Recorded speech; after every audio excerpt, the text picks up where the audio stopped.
This subject is really very important for humankind, for consciousness evolution. So it's a great pleasure to be here with you.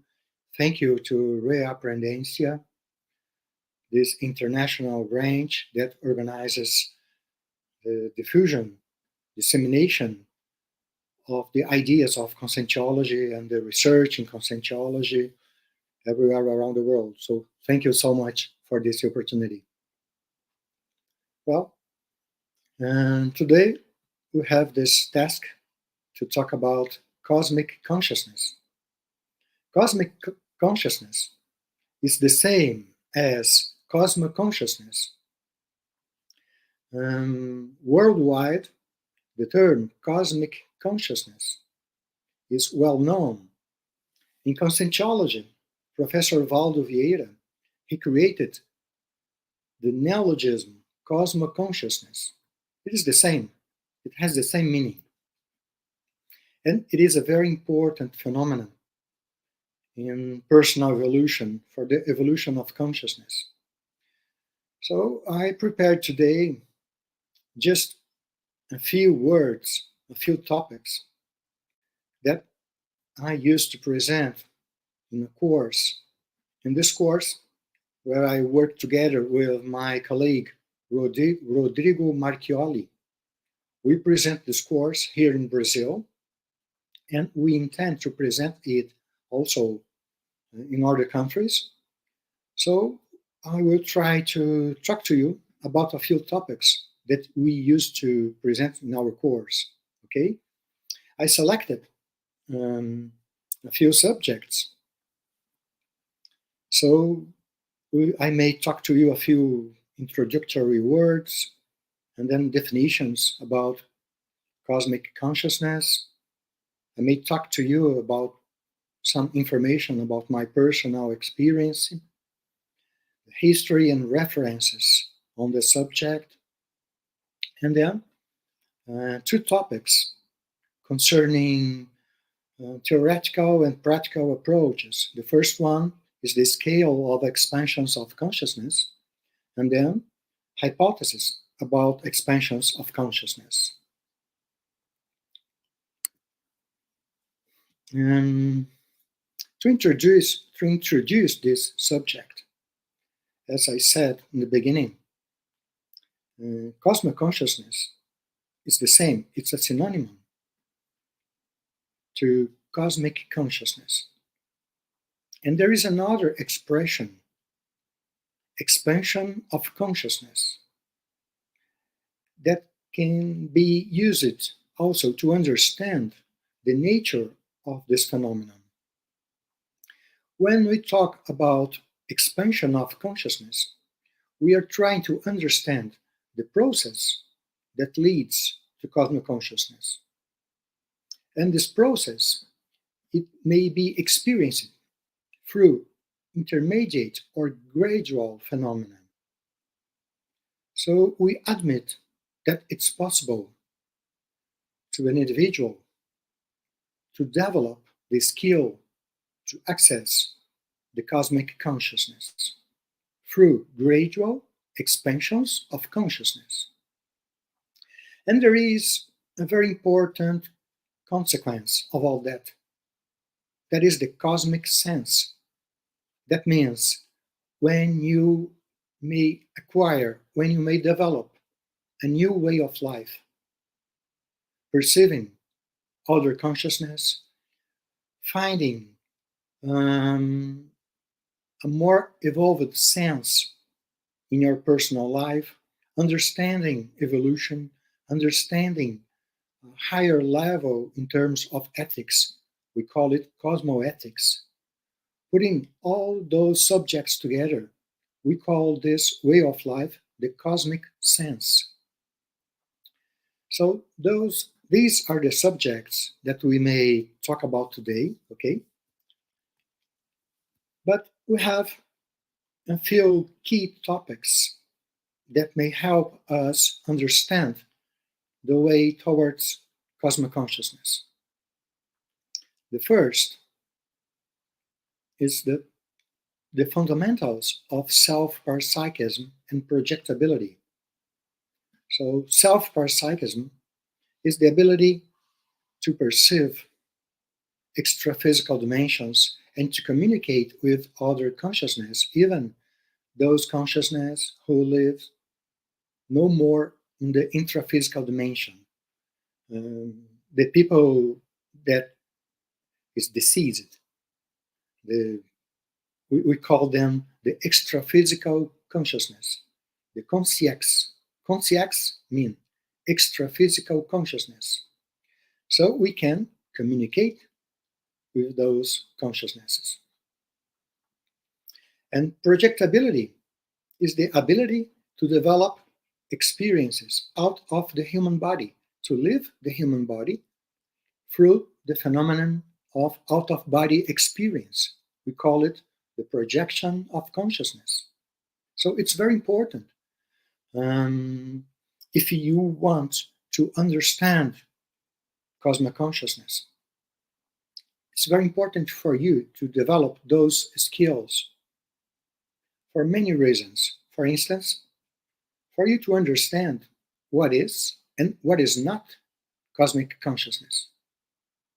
It's very common that people make confusion between sensations. For instance, the sensation of energy in high level. It's possible that someone can misunderstand this perception and have a mistake thinking that it could be the expansion of consciousness, but it's not. It's simply the sensation of energy, the expansion of energies. The expansion of consciousness is another thing. So it's very important to study parapsychism and projectability for you to create differentiations between the phenomena, but mainly for the researcher to find a way of personal development towards cosmoconsciousness. We really admit that it is possible to anyone interested in this kind of development to achieve the goal of cosmic consciousness, developing the self-parapsychism, the abilities of perception, of extrasensorial perception. In the core of the phenomenon of cosmic consciousness is the paraperception skill, the ability to perceive everything. That is in the core of this phenomenon. So let me talk right now about the second topic here, the cosmoethics and interexistentiality in the self-evolutionary perspective and in personal paraphenomenology. So we're talking about cosmoethics. It means that it is possible to you to develop a kind of ethics, and you may perceive in a very closer way what's really happening to other consciousnesses, to other people. If you can imagine a person, a consciousness, with a high level in terms of cosmoethics, very, very probably this person will perceive in a better way what is happening with other consciousness. The more you develop cosmoethics, the more you may perceive precisely what's going on with other consciousnesses. And in the same way, if you develop interassistentiality, so the deep interest to help the development, to help the evolution of other consciousnesses in many different ways, you may come closer to the reality of the evolutionary necessities of other consciousnesses. So when you put those fields together, cosmoethics and interassistentiality, you may approach reality. And this process is in the core of the cosmic sense, is in the core of the development, of the expansion of consciousness.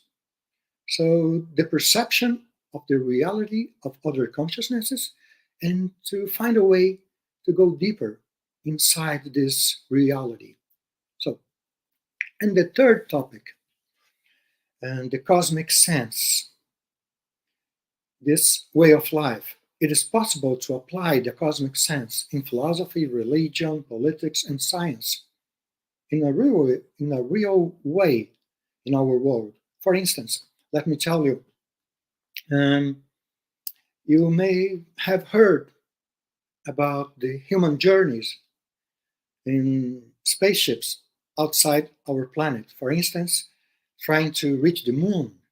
And there was an astronaut. His name is Edgar Mitchell.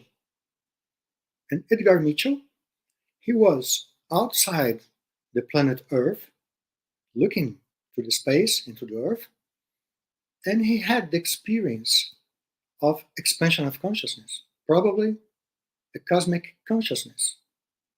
And after that, he decided to work to help the evolution of humankind. And he created an institution because after that experience, you see. So as a consequence of an expansion of consciousness, a man may try to change his life and to create ideas, books, institutions, and to help evolution in our planet. And in history, we have many, many examples in this way. For instance, almost all religions, they were created after experiences of expansion of consciousness. And Buddha, Mahomet, and many other spiritual men dedicated to spiritual problems, and they had a kind of illumination, and they tried to make something to transform, to help humankind. And because of that, religions were created. But now, if we study the nature of this phenomenon and what's really happening in our planet Earth and in extra physical dimensions, we may discern that religion is no more necessary to be created. We may help evolution with discernment, clarifying the extra physical reality and clarifying and trying to clarify the evolutionary process. So religion is, we may consider an ancient kind of ideology to help people to find a better way of life, looking for ethics, trying to use many roles in life, looking for spiritual contact. But if we don't use research to renew our concepts, we may stop with dogmatic position, and we may stop even our evolutionary process. So we think that it's a better way to be always evolving through the renovation, renewing our ideas. And science, so far, may be a good way for us to look for a better evolution. But in philosophy and politics, it's also possible to apply the cosmic knowledge. Personally, I have found people, for instance, in the ambience of the United Nations, who had the experience of expansion of consciousness, and people who works in politics. And in general, this kind of people, they are developing good politics. You see, that is different from the conventional politics, when in general, politicians are criticized. But it's possible to find good people, men and women, who had the experience of expansion of consciousness, and they are acting professionally to apply themselves to help other people. Okay? So when we find people like that, we may try to detect if this person is living using what we call cosmic sense. It's very interesting to observe other people and to try also to investigate if this person had any experience in terms of illumination, expansion of consciousness, and things like that.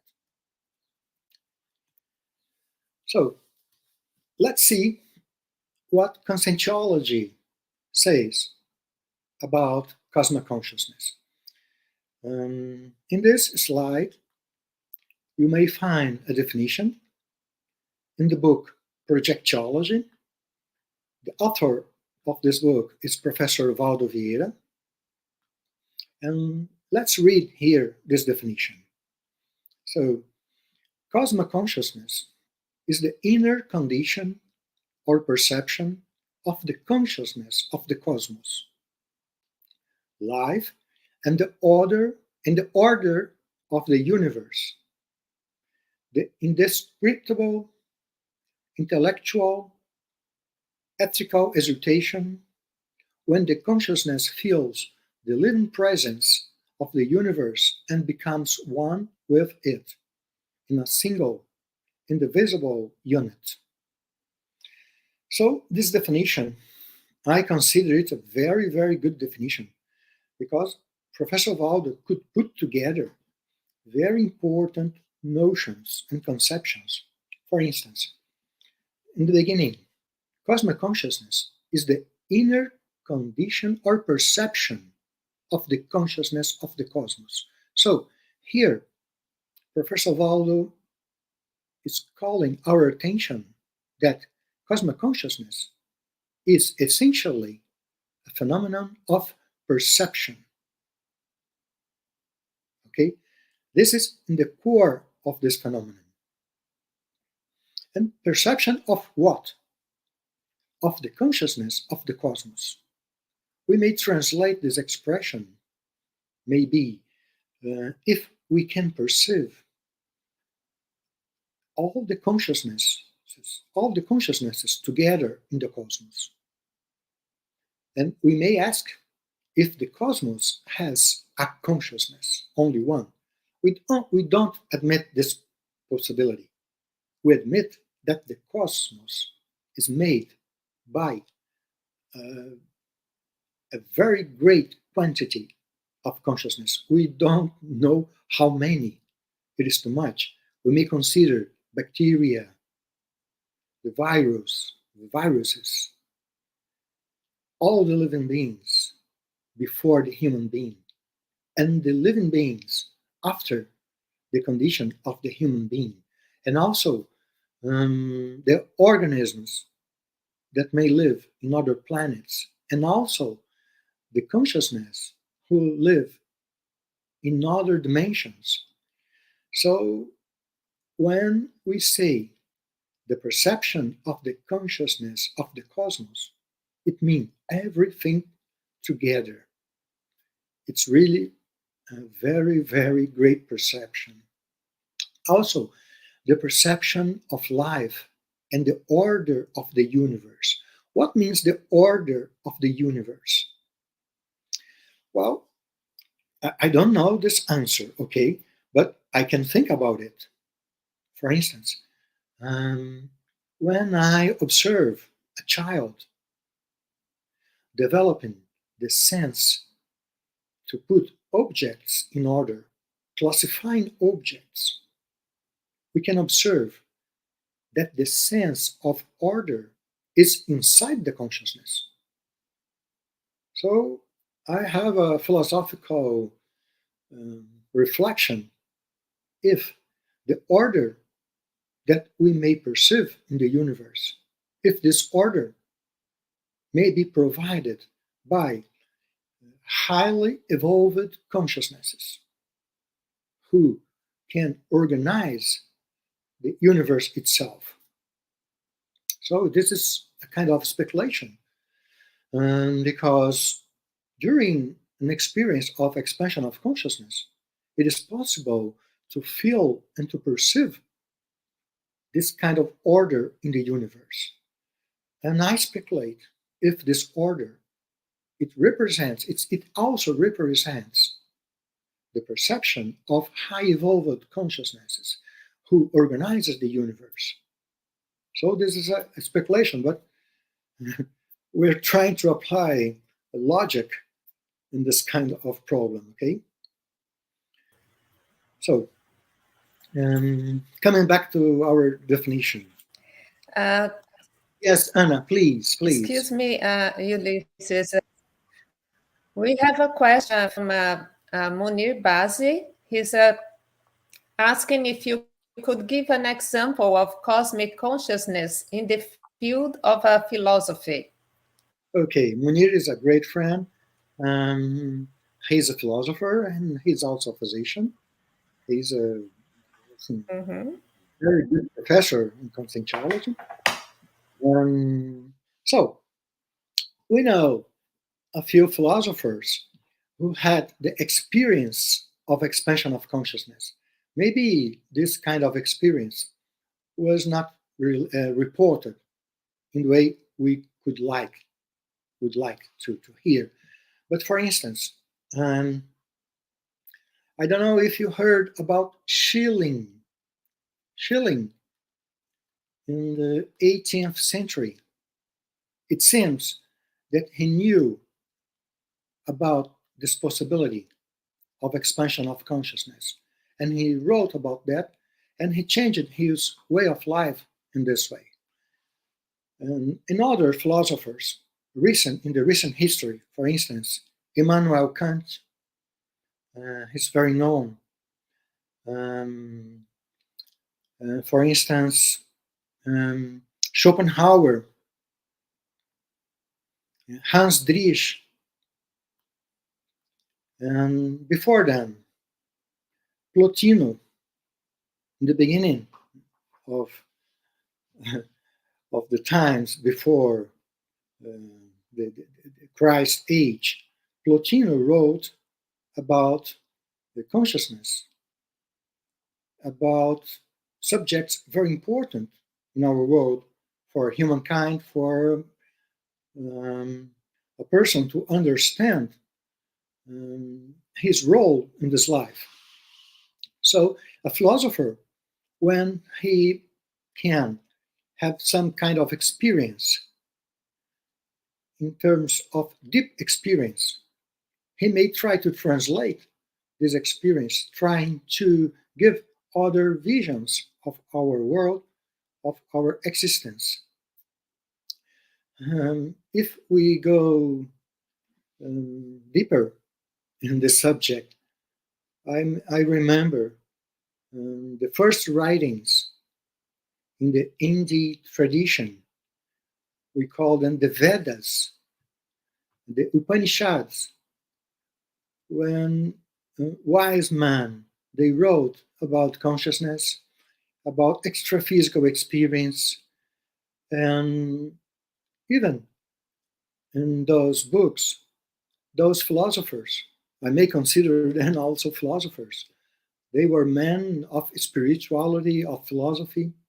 They tried to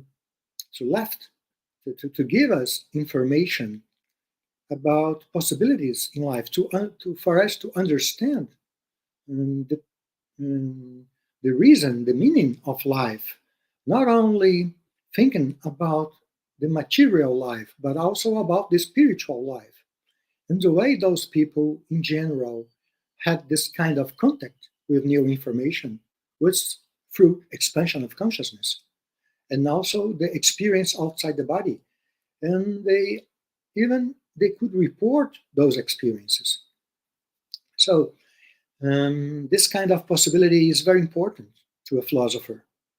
When a philosopher has the opportunity to have this experience, to expand his consciousness, and probably he will see the world in a different way.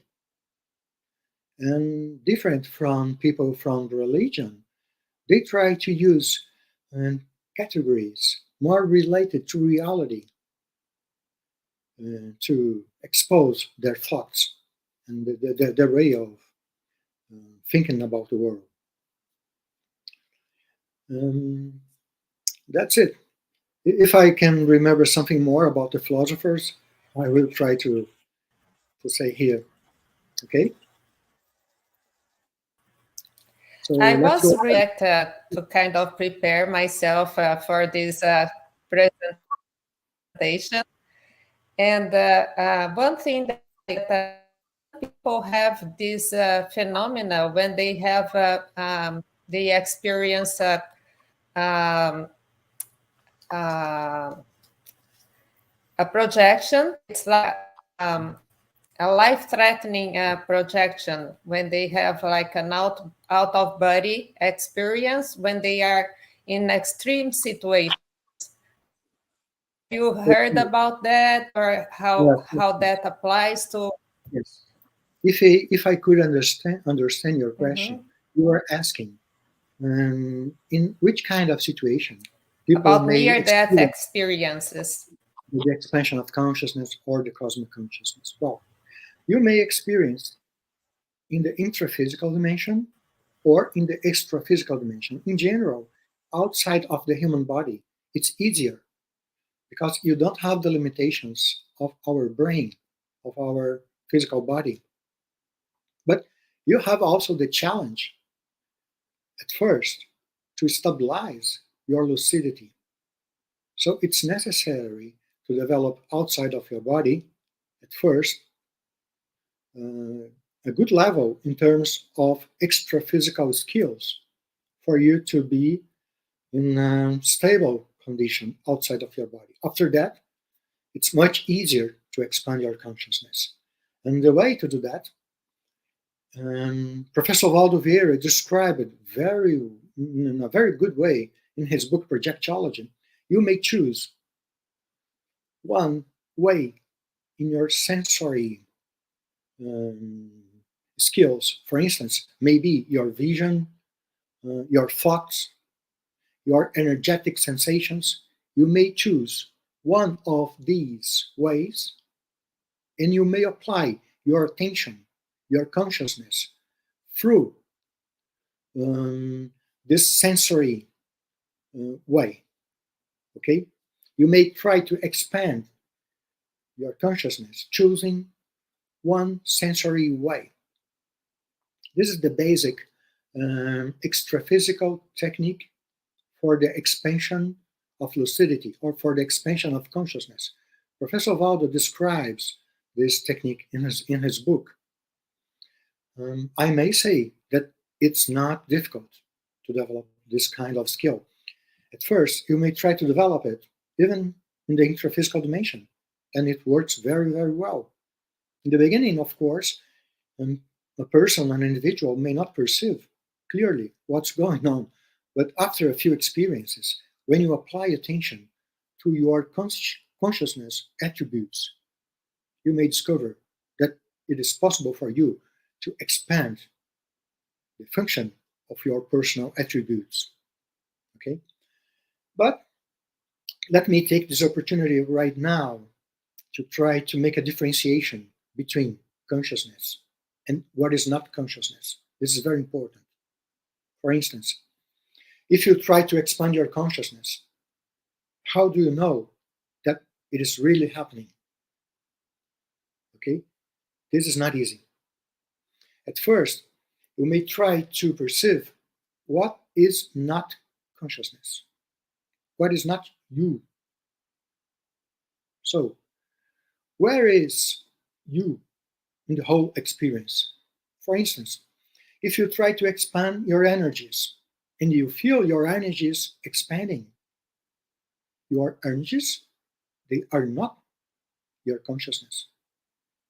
Okay? For instance, if you expand your ideas,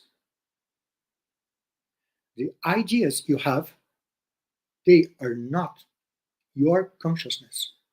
Your consciousness is something different. Your consciousness is the one who produced the ideas. Or your feelings your emotions, you may expand all those attributes. But those attributes, they are not your consciousness. You are the one who produces those effects. So this is a very hard problem, really, to identify for you what is your consciousness in the core of everything. This problem was first assumed in humankind. In humankind, as you know, it was written in texts that we know by the name Upanishads. They were written to try to translate the spiritual values from the Vedas, the ancient scriptures from the Hindu tradition, from the Hinduism. And there was a man in that time, thousands of centuries ago. His name was Yajnavalkya. And this man, he was very interested to find consciousness in the core of all the experiences. And he created a kind of algorithm to find that. It's a very simple idea that in general, in science, and also in philosophy, we use today. That's it. If you cannot explain what is it, so try to understand what is not it. So if you right now are not able to perceive your consciousness, try to detect what is not your consciousness and try to exclude that perception from your field. If you go ahead in this kind of movement, you may come closer to the phenomenon of consciousness in the core. And this method, Yajnavalkya called it neti. In the Sanskrit language, neti means nor it, neither it. You see? In Portuguese, we say nem isso, nem aquilo. So you may try to find what is in the core of your experience. And this method is really very useful because when you have many different parapsychic experiences, you may try to discern what is and what is not consciousness in the core of all those experiences. So consciousness is very simple. You may just rely on the focus of your true sanity, of your sense of inner existing, and really to perceive what is you in the core of that.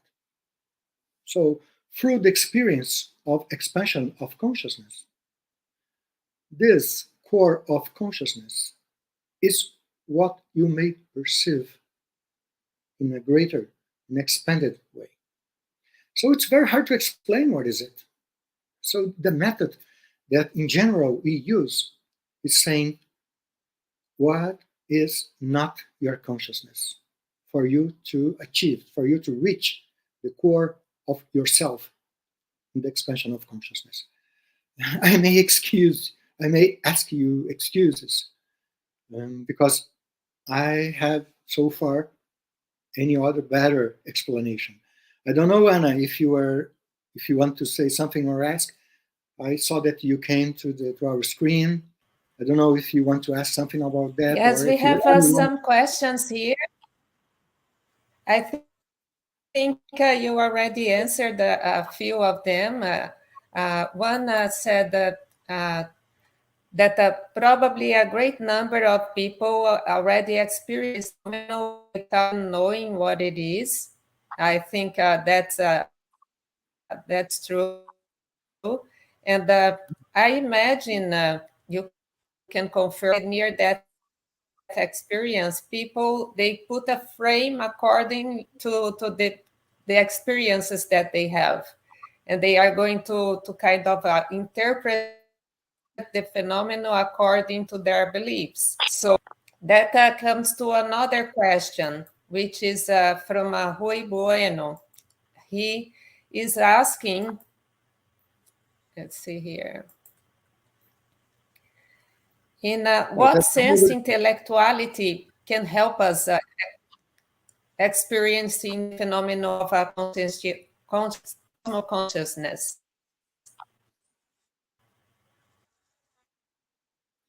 Well, let me begin trying to answer the question. Do you think it might help? And then we have another question that also poses the emotional approach. If this would cause any experience the phenomenon or not. So we have two variables, one with the intellectuality and another one the emotions. Okay, Anna, let me go one by one. Okay, let me try to answer each question. I'll try to begin answering the question Hui made about the intellectuality. In general, intellectuality doesn't help because intellectuality, in general, fails to show the person what reality is. I mean, in general, intellectuality is full of mistakes because this phenomenon that we call the intellectual skill, we use both perception and the ability of representation of the world, both together. And in general, our representation from the world is not perfect. And that's the problem. But if a person may develop the intellectual skills in a way that the personal representations move closer to reality, so in this way, intellectuality may help develop cosmoconsciousness. But to follow this stream requires a great level of cosmoethics in a way that the individual may develop his intellectual skills really to approach reality, and mainly the reality of other consciousnesses. Let me try to explain in a better way. When you are talking with someone and the other people thinks about you and you perceive that what the other people thinks doesn't correspond to your reality, so this other person may not expand the consciousness. But when you feel that another person is really perceiving what is happening to you, so this kind of perception, this kind of intellectual ability to really perceive another person and to think in the right way about other persons. So this kind of intellectuality may move closer to the expansion of consciousness. So in general, when we think about other people, in general, we have mistakes. It's better for us to perceive, much more to perceive other people. When I talk to other people, it's much better to talk about my perceptions and not to use my imagination about other people. So the perception assumes a very important role in all this. So it's very important to re-educate the way we develop our relationships and how do we use our intellect when we refer to other consciousnesses. This kind of re-education is very important. If you have the chance to expose anything that could be classified as a prejudice about other people, you may fail. This kind of intellectual ability may not move towards the expansion of consciousness. And this is very common when people think about phenomenon in a wrong way. So any teeny mistake may put you aside from the way of the expansion of consciousness. So that's why the intellectual way in general is not very useful. But it's possible to develop the intellectual skills in this way, but it's very hard to do it. It means a very hard exercise, really, to try to develop a kind of perfection in your intellectual skills. So it's possible. In the Hinduism tradition, there is a way to refer to this problem. They call it consciousness without thought. To try to reach the expansion of consciousness without thinking. If you think about things, it's harder, but it's not impossible. Okay? So this is what we have studied so far, and our research is indicating this kind of problem. I developed a hypothesis that I call the convergent intellect, to mean this way to develop the intellectual ability when you try to put together what you perceive and what you think about something. When your perception is not coincident with your representations, this is the conventional intellect. But when your perception fits precisely with your perception, so you may feel the sensation of unity with your perceptions, with the objects you perceive. So the sensation of unity, it seems that it comes from this precise adjustment between perception and representations. Okay? This is a very important point for me, and I'm researching this point. I'm trying to write about it. That's why I wanted to talk about this right here in the beginning of the answers. So Anna, please, there are other questions. Help me to remember the other questions. Can we say that a person with a more emotional approach towards life might have more difficulty in having a cosmoconsciousness? Maybe, maybe not. I don't have a clear answer to this question, because besides the emotional approach, consciousness is much bigger than that. Okay? I admit the possibility that it may be possible with a certain kind of emotion. If we can admit a kind of spectral observation through all the emotions, we may see that there are emotions with a level of resonance with our energies that really doesn't help. But maybe a few emotions, and maybe we may not call them emotions, but maybe they can be called high-level sentiments, high-level feelings that may help us to develop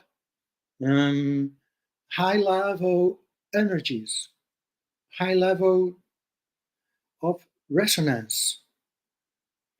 So I don't know. I really don't know if consciential phenomenon that can trigger, that can help high level of energetic resonance, of new experiences, they may help to expand consciousness. Okay? In the same way that a few minutes ago, I talked about the problems of intellect. Other manifestations of consciousness also, they may have a kind of gradient, a kind of variation that can move closer to consciousness reality. Emotion the emotions may also have the same kind of evolutionary process, you see?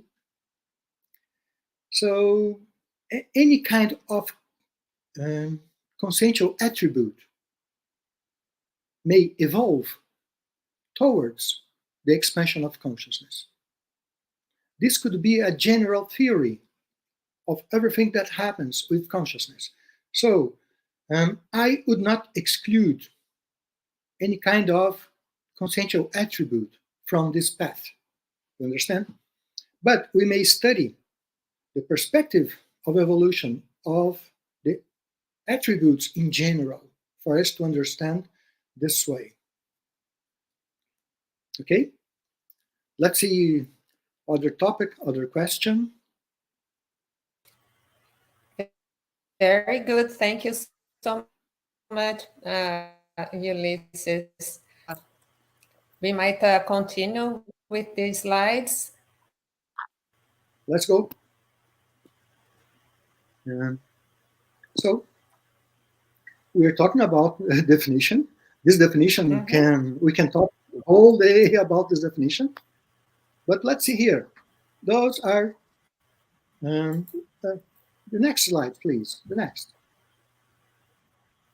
Okay. Those are words or expressions that I use as synonymous to cosmic consciousness. You may find more than that. I wrote down those expressions from the book Projectology. You may find much more than those expressions there in the book. Here are just a few. You may find here the expressions from Buddhism, from Islamism. You see, in many different traditions, you may find closer expressions to this. You may see here Samadhi, okay, Nirvana, universal mind. There is an important expression. It is called universal consciousness. Universal consciousness. It is the expression that could produce the neologism cosmic consciousness. So you may ask, who created this expression, cosmic consciousness? Who created? When and where this kind of knowledge rises in humankind? You see? So there was a man, his name is Edward Carpenter. He was an English philosopher and also sociologist, and he had the experience of expansion of consciousness. And he traveled.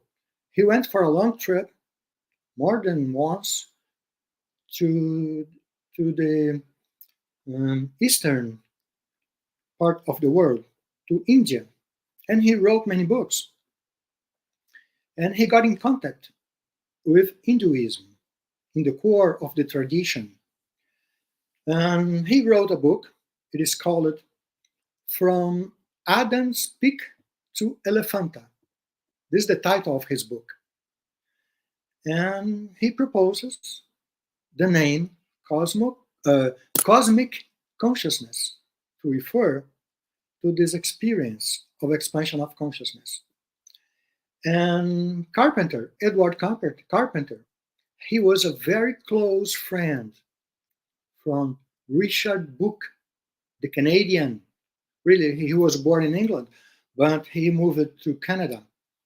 Richard Book was a psychiatrist, and when he was 36 years old, he had the experience of a great expansion of consciousness, and he published the main book on the subject. And Carpenter gave to Book this expression. They were friends, so Richard Book published the expression. Many people think that Richard Book was the creator of the expression, but he took it from his friend Edward Carpenter. Okay, so this is the origin of this expression. And that's very interesting. And Professor Waldo, he just put the words in another combination, and he proposes Cosmoconsciousness. It is the same as cosmic consciousness. And Professor Waldo, he considers Richard Book a high-level researcher, the main researcher in this field of cosmic consciousness. So let me go ahead here. Any other question, Anna, please? Let me tell you something about this interesting classification on the phenomenon of expansion of consciousness. So we are trying to help to understand how a person can approach the experience. So trying to understand that this experience may grow from the beginning, from little expansions until the expansions from the higher level. So we are proposing a classification in 3 levels: the partial expansion of consciousness, the integral expansion of consciousness, and the maximal expansion of consciousness. So, and also a generic definition about what is expansion of consciousness. Okay, so let's see. So in Conscientiology, the phenomenon of an expansion of consciousness consists of the amplification of the operating of certain consciential attributes to varying degrees, whether partially or entirely, temporally or permanently. That means, for instance, if you are hearing something, if you apply your attention to the sound you hear, and if you go deeper in this perception, you may expand your consciousness very little, but in a certain level. It's the beginning. So everything that happens through using this conception that we are presenting right now to expansion of consciousness, if you can apply your consciousness, your perception to any phenomenon in your field, you may expand your consciousness in a certain level, even if it's too little. Okay? So this is a very general conception of expansion of consciousness, for you to give value to the things you perceive, to everything that you apply your attention. Everything is important, from the lower levels until the highest. So it's very important to consider that you may expand your consciousness, beginning from very simple experiences. And if you dedicate yourself to understand and to observe yourself, so you may evolve in this way. But there are problems in this kind of process. Let's see here in the second paragraph. This can be detected due to the consequent amplification of the consciousness perceived potentialities, resulting in the enhancement of a specific manifestation and in the very essential meaning of being consciousness. So, what we mean here, if you are perceiving what it really is, if you are not applying your imagination, if you are able to exclude other phenomena and dedicate yourself to your perception, and if you put together ethics, your cosmoethics in your life, in your perception, probably you will come closer to initial meanings of your consciousness. That's what we are referring here. We are meaning with the very existential meaning of being consciousness. And perception has this power to consciousness. When consciousness perceives the value of perception, in general, a person will discover the great value of being a consciousness. Okay? This is a kind of sensation for us to admire life, for us to contemplate everything, our consciousness, everything that is alive, Okay? If you try to re-educate yourself in this way, so you may be prepared to other levels in terms of perception. So, let's see right now. The partial expansion of consciousness can be characterized starting from the minimal amplification of one or more consciential attributes in varying degrees, temporally or permanently. So, now we are talking about only a part of your consciousness, a few attributes, or only one attribute. After that, the amplifying effect of the cosmic perception proper to the initial stages of the cosmoconsciousness may or not occur. Here I mean that if you have a partial perception, but this perception is not integrated in the wholeness of your consciousness, you may not feel what we call cosmic sense. You may only have a kind of perception with a common effect not expanded, okay?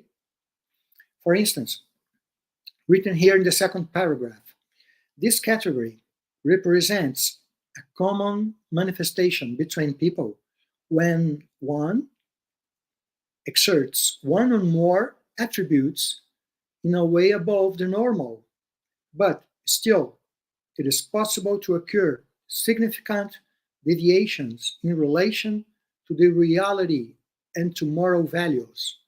It means that it's possible for you to expand a little bit one kind of perception, but even though you may follow in a not ethic way, you see? So little expansions, they are possible to any kind of person, even person with a really very bad level in terms of ethics, okay? But in the next level in our classification, we call it the integral expansion of consciousness. This can be characterized starting from the minimal expansion of a set of consciential attributes in varying degrees, temporally or permanently, generating an integrated or significant effect of amplification of cosmic paraperception proper to the intermediate stages before cosmoconsciousness. Well, we're trying to say here that this kind of phenomenon is that one we used to call a real expansion of consciousness. When the perception is able to mobilize your consciousness as a whole, integrating cosmoethics, perception, and a significant group of attributes. This kind of expansion, the expansive integral effect, may occur from lower levels until higher levels. It's not common. This kind of expansion is not common. It requires higher levels of consciential energy, evolution of moral quality, and cosmophysiological sense of reality. So even in the lower levels of an integral expansion, it's necessary to reach higher levels in terms of consciential energy, an evolution of your moral quality, and a kind of cosmophysiological sense of reality, even in lower level. But when you put those parameters together, so you may find yourself in a classical experience of expansion of consciousness, even in lower level. Okay? And after that, if you educate yourself, if you go deeper in your perception, so you may move forward until maximal expansion.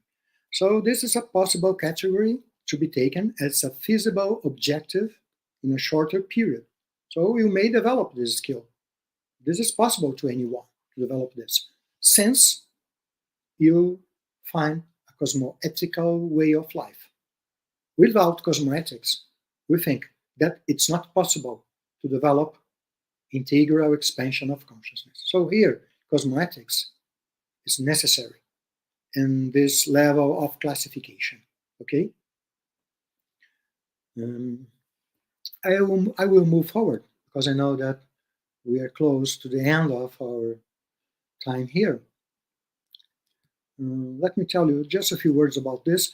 So the maximum expansion of consciousness can be characterized by the maximal magnification of a set of consciential attributes, temporally or permanently. Permanently, here considering, for instance, the free consciousness, the consciousness that no more comes to the intraphysical dimension, okay? So generating a significant effect of amplifying the cosmic paraperception, constituting the attainment of the cosmoconsciousness phenomenon. So the cosmoconsciousness, we consider it a maximal expansion of an integral expansion.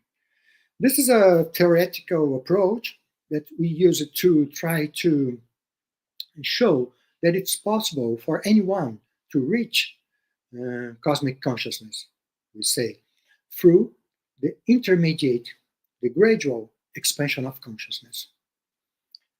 Let me see here what we have before we finish. Here is just a slide showing what we call the Western generation core of the knowledge we are applying today. Edward Carpenter, Richard Book, and Walt Whitman.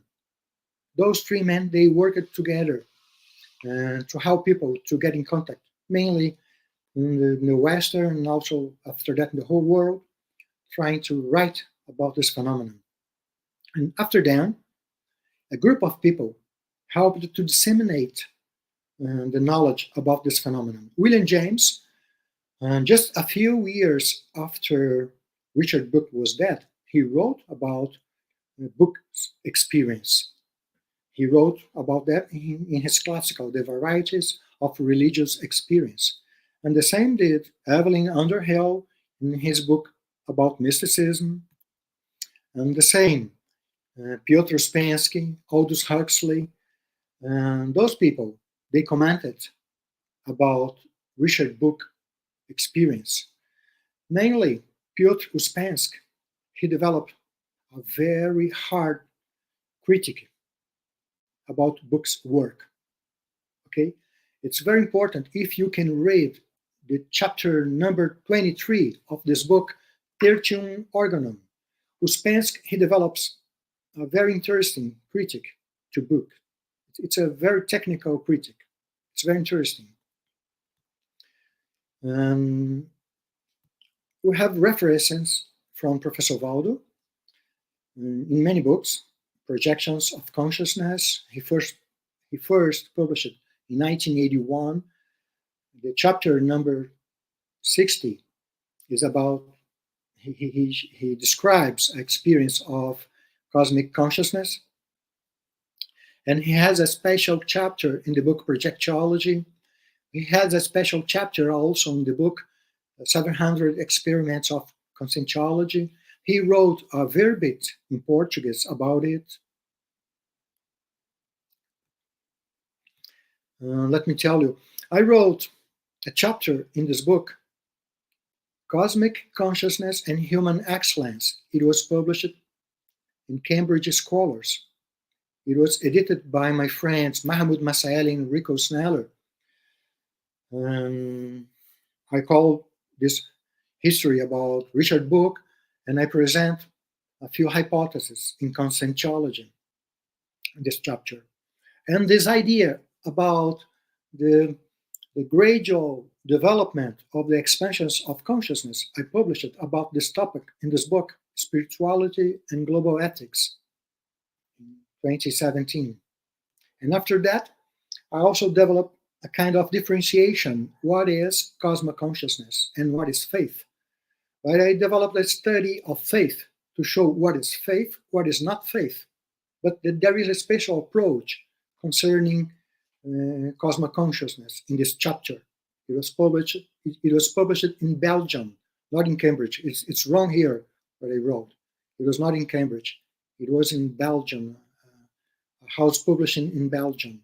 And more recently, last year, I published this dictionary with a lot of paraphysiological processes that helps too much for one to find the basis to develop the expansions of consciousness, mainly the paracognitive abilities, when you really try to develop details in the mental somatic processes. So I'd like to ask you a few excuses because our time, there is a lot of subject. I prefer to stop hereby and to tell you that in the next speech here, my colleague, my friend, Rodrigo Marchioli, will continue this subject, okay? I tried here to develop a phenomenological approach, and Rodrigo, who works together with me, and who will present a few evolutionary approaches on this phenomenon. Okay, Anna? What do we have something more right now? Professor Ulisses.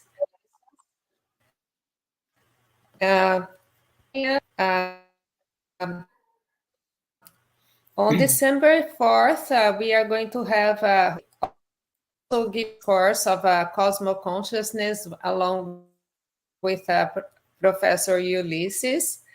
And since this is a very complex subject, we are going to continue to develop this topic in December 4th. And I'd like to thank you again for joining us today. If you have any more, the question through YouTube or Facebook. Anyways, subscribe to our social media and to our for your time here, Professor Ulisses. Okay, thank you, Anna. Any final words, any final remarks? Okay. Thank you, Anna. We hope that we may present a course, an extended course, even using YouTube. We want to publish this subject worldwide in a way that people may have access. Right now, the subjects we are developing, we know that they are very advanced right now in our planet. Perfect. We put together a lot of references, and we are really trying to develop a global dialogue on the subject. And also, in our course, we also try to develop a kind of laboratory where people may experience the expansion of consciousness with some orientation, okay? So I'd like to invite you to if you have information of this course, pay attention, and you're invited to participate. Thank you so much for this opportunity. And I'm very glad to be in contact with you and to receive also your contacts, okay? You may find my references on those publications, also my email. It's ulysses.schlosser, gmail.com. That's it. Thank you so much.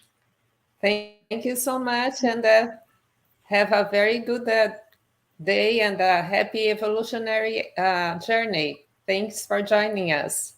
Thank you, Anna. Thank you so much.